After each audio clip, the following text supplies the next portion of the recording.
ఉంటారని నేను కూడా ఆలోచిస్తున్నాను. కూటమి రాబోతున్న అన్ని చోట్ల రిపోర్ట్లు వస్తున్నాయి. బట్ మనం ఆ రోజు ప్రాక్టికల్గా చూద్దాం. అప్పుడు దాకా మీ ఆవేశాన్ని అది ప్రస్తుతానికి మీ కుటుంబాలతో చక్కగా గడపండి. మీరందరూ కూడా ఎంతో కొంత దూరం అయి ఉంటారు మీ కుటుంబాలు మాలాగే. వాళ్ళందరితో సంతోషంగా గడపండి. ఎవ్వరు కూడా కులాలు మతాల గురించి కాదు. మా పవన్ కళ్యాణ్ అన్నారు, అది పవన్ కళ్యాణ్ గారి స్థానం.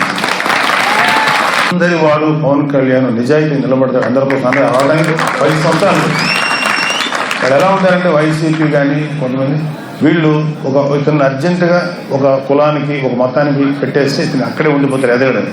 వాళ్ళందరి మాటలను బొమ్మ చేస్తా గత 10 సంవత్సరాల నుంచి ఎన్నో మాటలు పడతా అందరికీ నేను అందరి కోసం పనిచేసే వ్యక్తి నేను ప్రూవ్ చేసుకోవడానికి ఇంతకాలం బట్టి అందరి మనుషులు అన్నట్టుగా బిల్డప్ ఇచ్చేవాళ్ళు వైసీపీ వాళ్ళు. దయచేసి నమ్మకండి. వాళ్ళకి అసలు ఎవరి మీద ప్రేమ లేదు. వాళ్ళు ఆఖరికి మిగతా కమ్యూనిటీస్ని మిగతా మతాలు పక్కన పెట్టండి. ముస్లిమ్స్ మీద ప్రేమ లేదు, క్రిస్టియన్స్ మీద ప్రేమ లేదు, ఎస్సీస్ మీద ప్రేమ లేదు, ఆఖరికి వాళ్ళ అమ్మ మీద చెల్లి మీద కూడా ప్రేమ లేదు.